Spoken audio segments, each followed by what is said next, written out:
My name is Cade and this is Can You Survive This Podcast? This show is designed to teach you techniques that will increase your chances of survival if you happen to find yourself or your family in any life-threatening disaster scenario imaginable.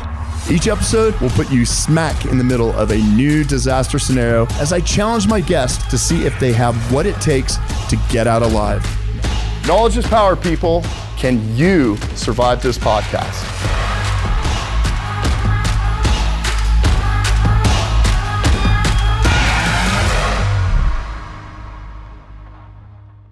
My fellow survivors, if you can hear the sound of my voice, it means you are still alive, and it is my continued mission to keep it that way. Welcome to another episode of Can You Survive This Podcast? I'm your host, Cade. Today we have another amazing guest. Today, our guest is a combat veteran, financial advisor by trade, and founder of Order of Man, podcast and blog. Now, if you're not familiar with Order of Man, let me read you a quote from the founder, and I could not agree more with this quote. Here we are. Guys, we're losing the meaning of manhood. We've gone away from being strong, rugged, independent, and tough to a collection of wimpy, dependent whiners. Something has to be done. Well, my next guest is doing something about that.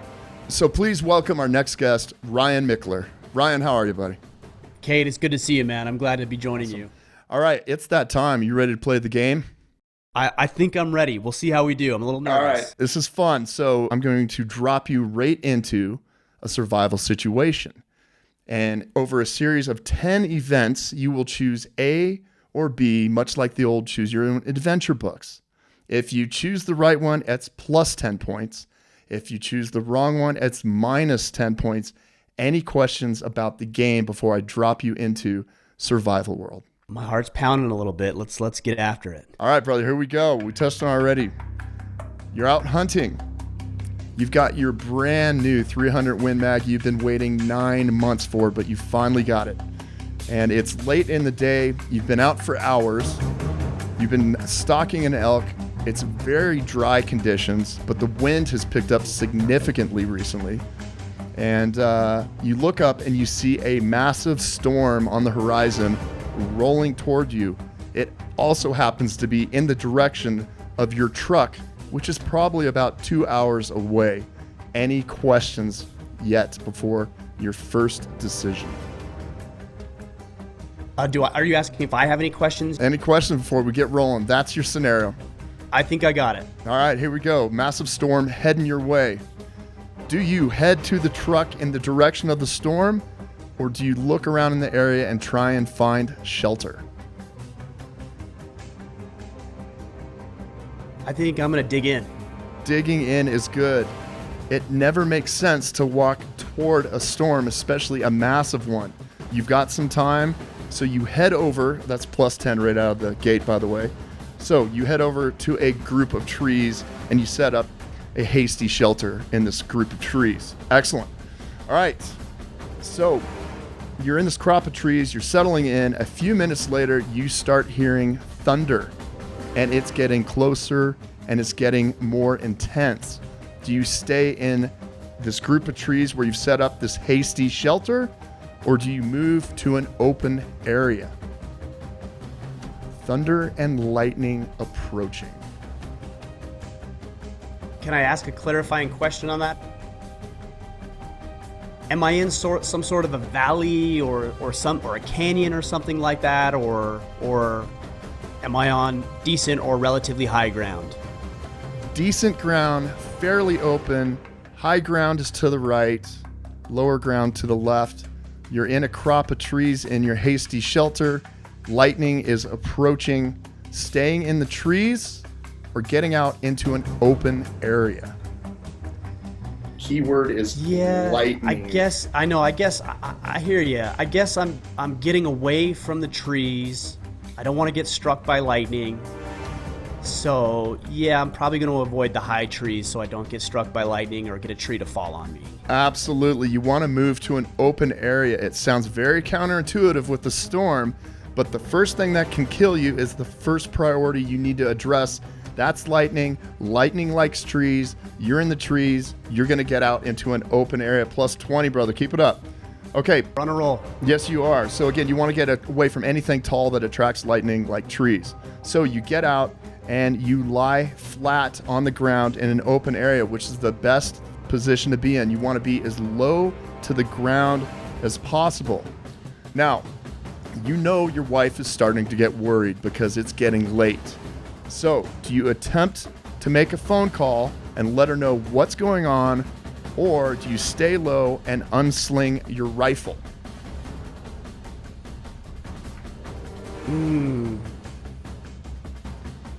Yeah, I probably want to get any sort of conductor away from me, because again, that's the immediate threat. So I'm going to get the metal conductor away from me, and my wife can wait a few more minutes if the storm passes.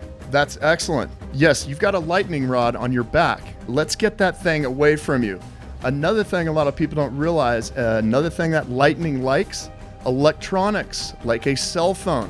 Do not make that mistake. It wouldn't hurt to have that thing off next to your rifle away from you as well.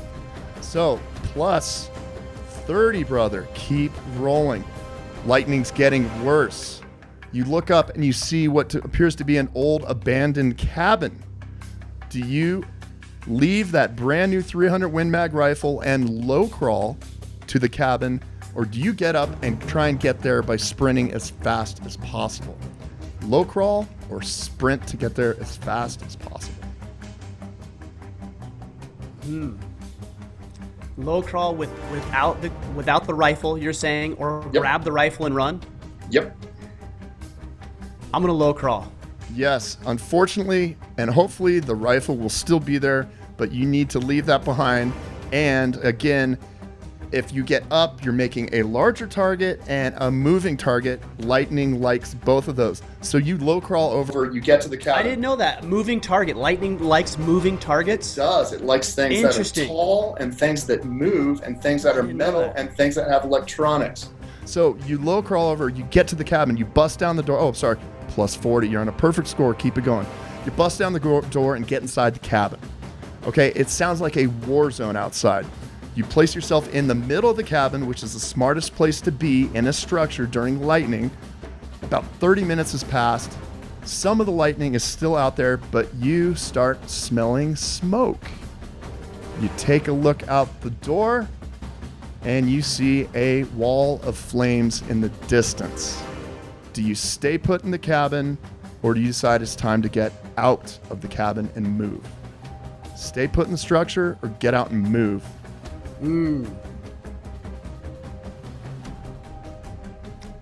I'm gonna stay put for a while. I'm gonna play this out.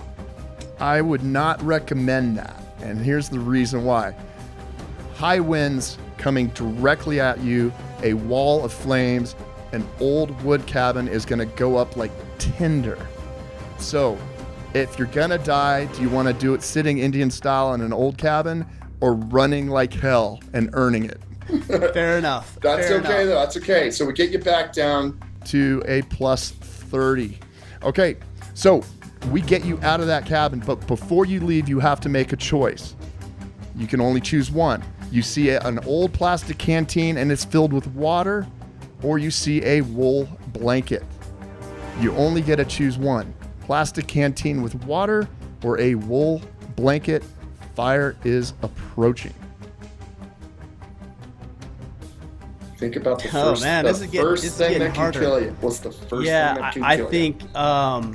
think the general rule of thumb is keeping yourself warm. So I would say that the blanket, that's the environment's the most important thing. If I know correctly.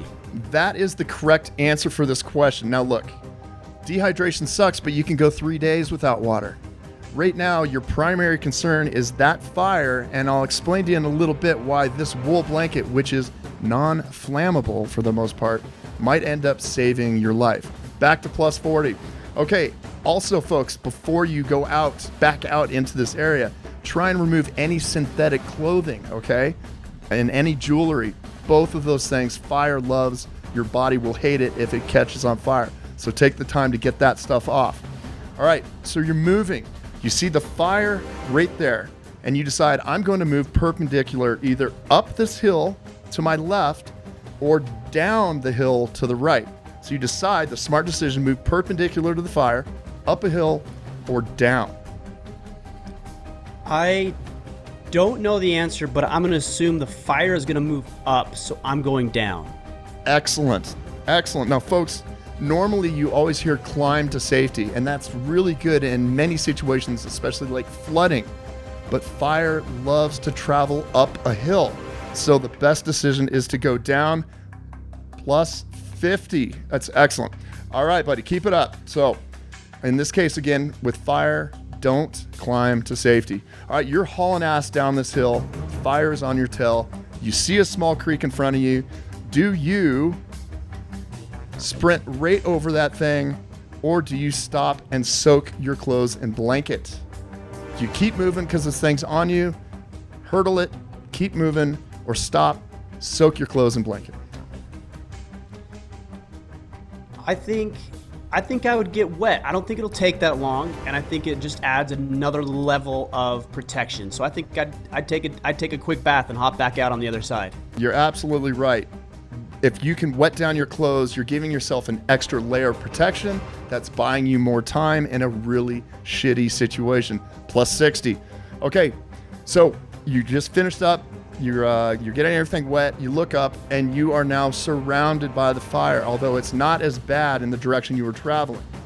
So are you going to attempt to run through this small fire because you see a dirt road about 100 yards past it, or are you going to proceed downstream in the creek?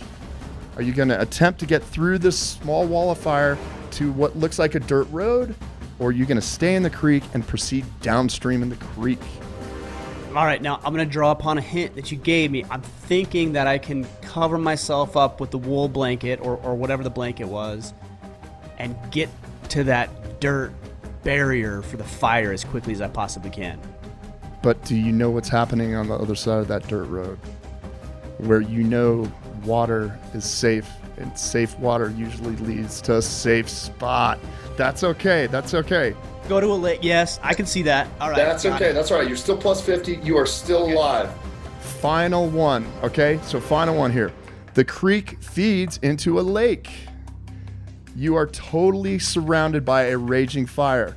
Your feet, however, are numb from the cold water of the creek. It's probably barely 50 degrees, maybe even less. Are you going to go ahead and get in that lake, or are you going to try that mad dash through a wall of fire with your soaking wet blanket?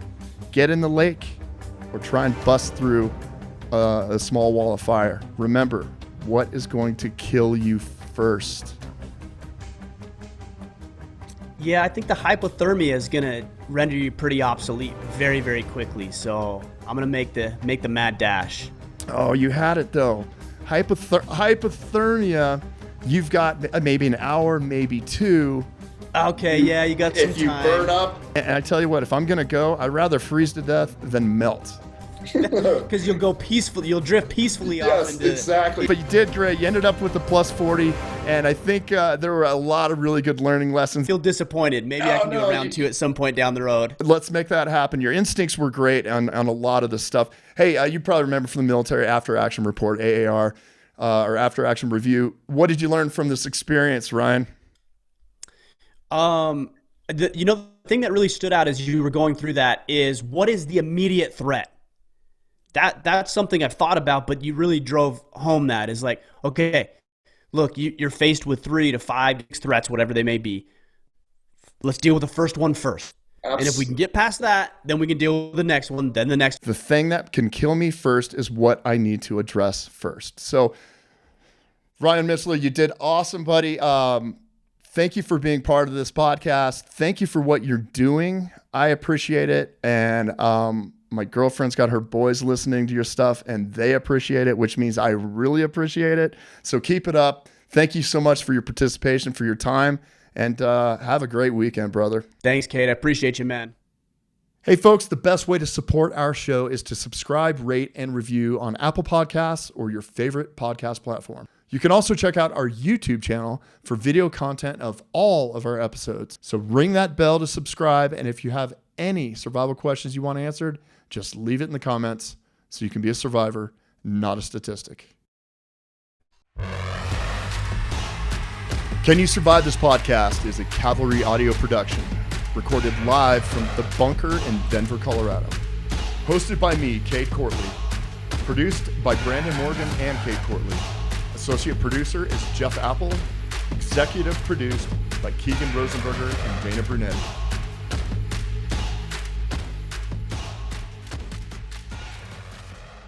When the public health crisis known as COVID-19 hit our nation back in March, the Gary Sinise Foundation mobilized quickly to launch the Emergency COVID-19 Combat Service. This national campaign supports medical professionals, first responders, service members, veterans, and all of those who so courageously stand on the front lines of this global pandemic. Whether they are providing critical PPE to first responders, care packages to our military service members, or meals to medical professionals and hospitals, this campaign is an extension of the Gary Sinise Foundation's mission to honor those who so bravely protect our nation. Support our heroes today at GarySiniseFoundation.org.